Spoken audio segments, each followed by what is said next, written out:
This is a huge weight off my shoulders, and now I help my fellow teachers get the debt forgiveness they deserve. Vice President Harris fights for us.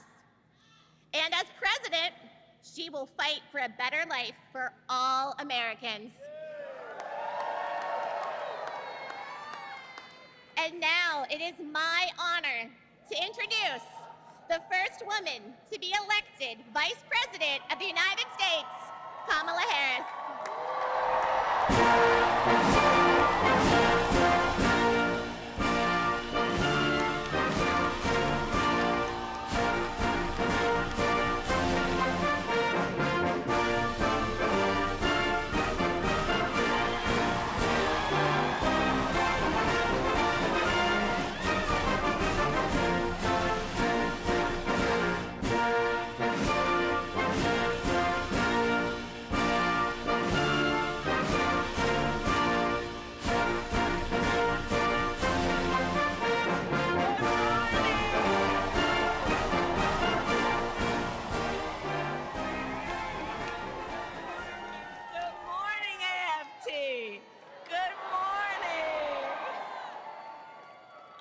My goodness, it's so good to be with everybody. Please have a seat. Please have a seat. If you have a seat, please have a seat.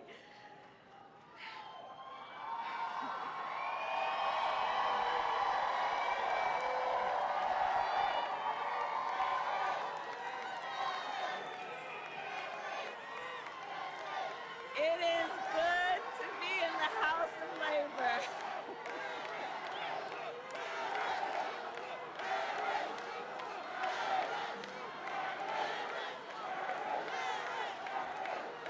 Thank you.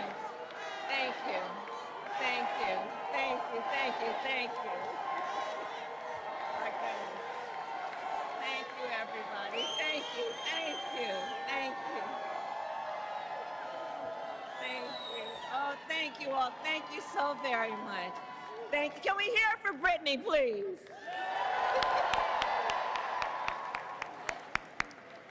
Oh, thank you all. It's so wonderful to be back with everyone here. Thank you. That means so much more than I can say. Randy, thank you for your friendship, your long-standing friendship. As we all know, Randy is a force, and she has been an incredible friend and an advisor to the President and me. And I want to thank you on behalf of the President and me and our country for all that you are. And I want to begin by saying a few words about our President, Joe Biden. You know, right? Yeah. So last night, our president addressed the nation, and he showed once again what true leadership looks like.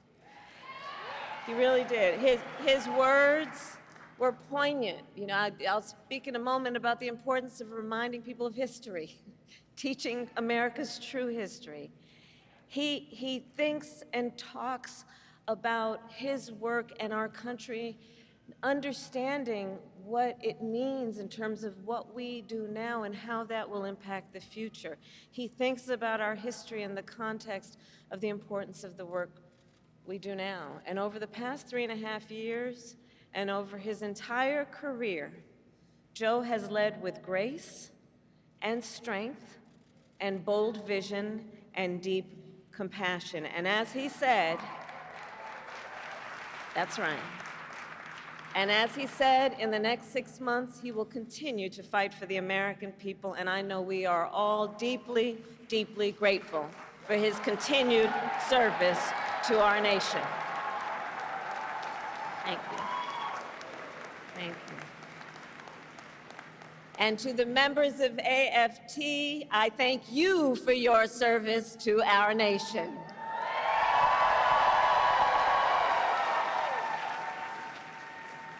From the public service workers and higher education faculty to the school bus drivers and the custodians, to the school nurses and our teachers, you all do God's work educating our children, the whole ecosystem of who are AFT members. It is you who have taken on the most noble of work, which is to concern yourself with the well-being of the children of America. And I thank you for that. I thank you for that. And I thank you also for your support over the years and for being the first union to endorse me this week.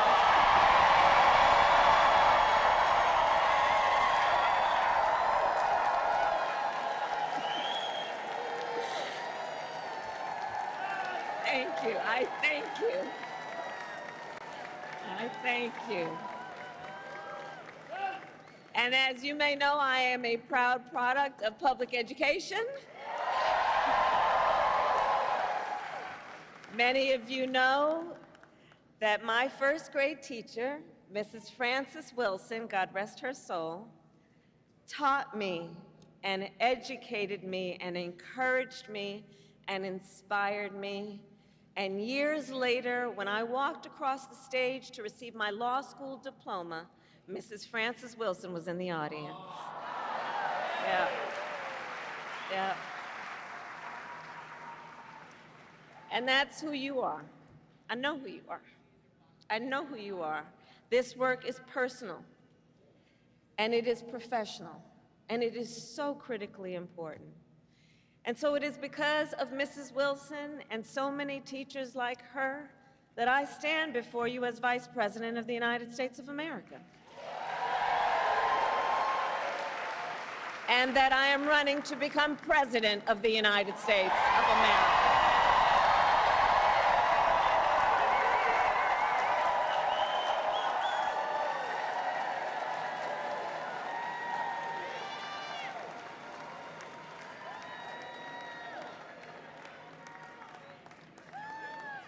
And what I know firsthand is that our teachers and all those who are here, all the members of AFT, I know that by nature, you are visionaries. You are focused on the future.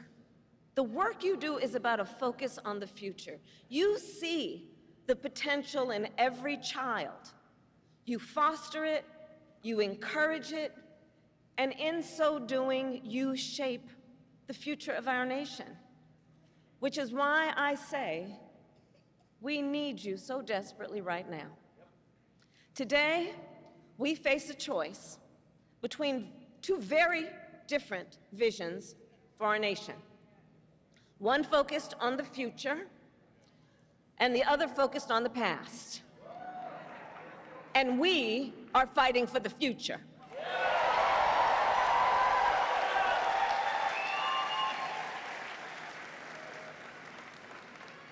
And in our vision of the future, we see a place where every person has the opportunity not just to get by, but to get ahead. A future where no child has to grow up in poverty, where every senior can retire with dignity, and where every worker has the freedom to join a union.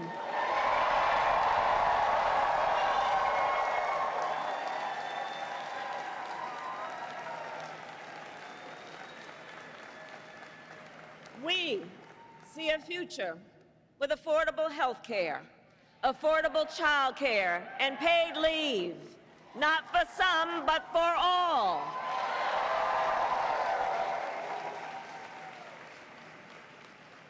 We see a future where every student has the support and the resources they need to thrive, and a future where no teacher has to struggle with the burden of student loan debt.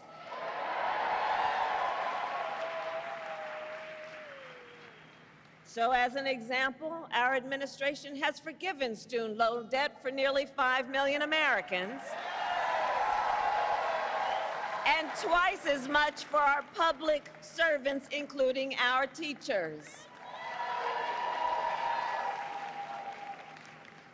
Teachers like Tanya Cabeza, who I met recently in Philadelphia. Tanya was first in her family to go to college, and she had been, like many, paying off her student loans for 20 years. And she told me, she was like, look, I at many times wondered, would I have to leave this profession I love to just be able to pay my bills? But I did it, I didn't leave, because I love what I do and I understand the importance. but making decisions then about what she could afford in terms of her daily obligations and dealing with these loans. And after 20 years, she still owed $40,000 in student loans. And we forgave it all.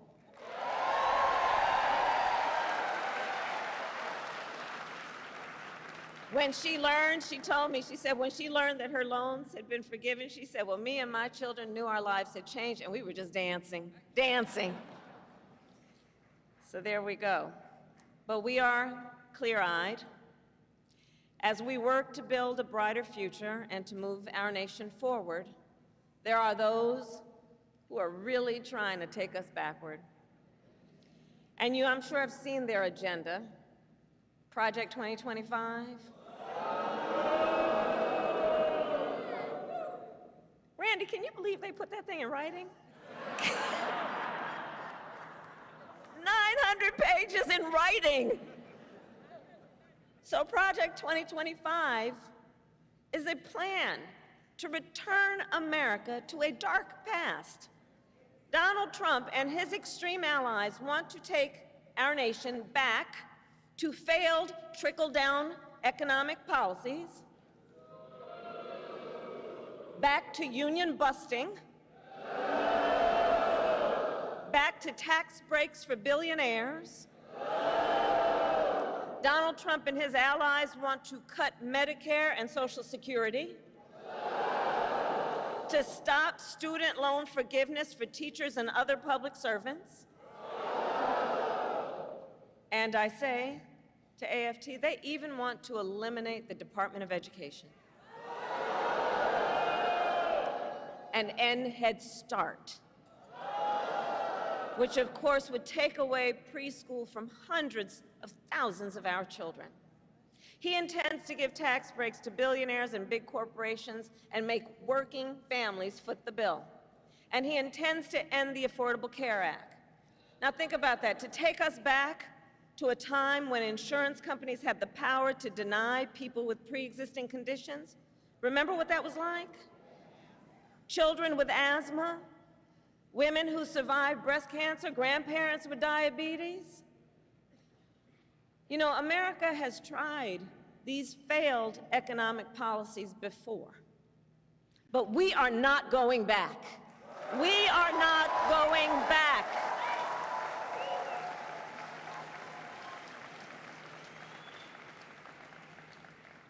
No, we will move forward. And one of the best ways to keep our nation moving forward is to give workers a voice, to protect the freedom to organize, to defend the freedom to collectively bargain, to end union busting.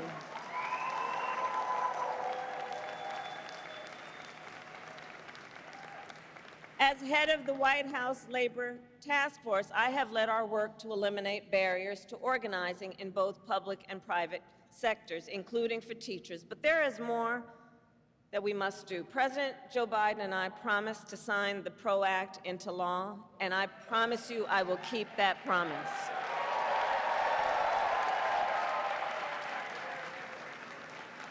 Because when workers join together and demand what is fair, everyone is better off.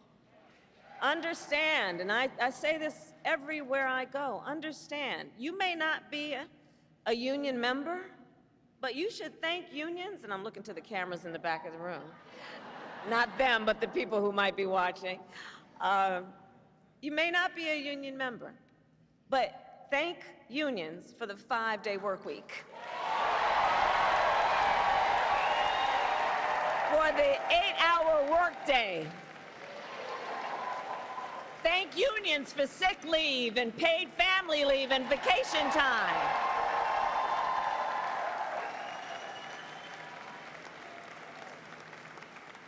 Because the fact is, unions helped build America's middle class.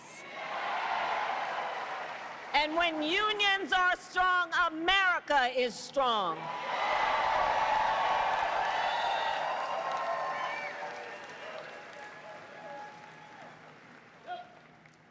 So AFT, our ours is a fight for the future. And ours is a fight for freedom. In this moment across our nation, we witness a full-on attack on hard-won, hard-fought freedoms. While you teach students about democracy and representative government, extremists attack the sacred freedom to vote.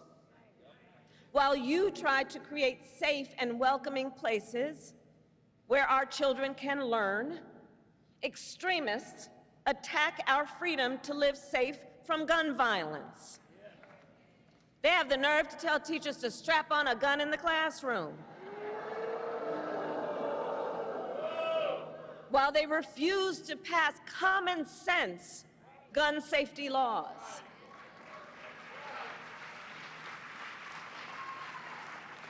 And while you teach students about our nation's past, these extremists attack the freedom to learn and acknowledge our nation's true and full history, including book bans. Book bans in this year of our Lord 2024. And on these last two issues, just think about it. So we want to ban assault weapons, and they want to ban books. Can you imagine?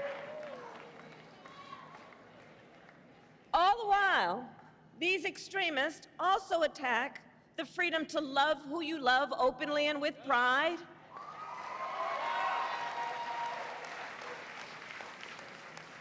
They pass so-called don't say gay laws. Now I have to tell you, so many of you may know, in 2004, on Valentine's Day weekend, I was one of the first elected officials in the country to perform same-sex marriages.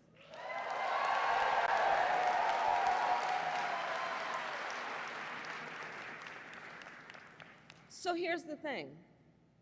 It pains me so to think 20 years later that there are some young teachers in their 20s who are afraid to put up a photograph of themselves and their partner for fear they could lose their job. And what is their job? The most noble of work, teaching other people's children. And God knows we don't pay you enough as it is.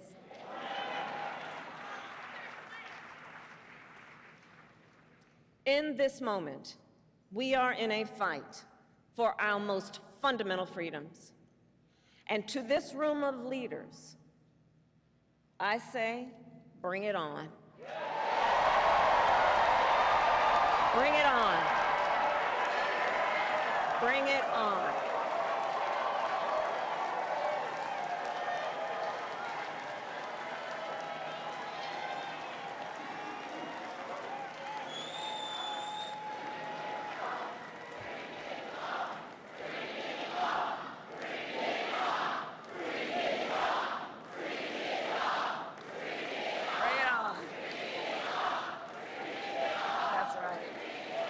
Because here's the thing. We believe in our country. We believe in its promise of freedom. And the American people believe in the promise of freedom. So we are in the fight. We who believe in the freedom to vote will pass the John Lewis Voting Rights Advancement Act and the Freedom to Vote Act. We who believe in the freedom to live safe from gun violence will pass an assault weapons ban. We who believe that every American should be free from bigotry and hate will fight to protect our teachers and our students from discrimination and make sure every student can learn America's history. And we who believe in reproductive freedom will restore the freedom of a woman to make decisions about her own body and not have her government tell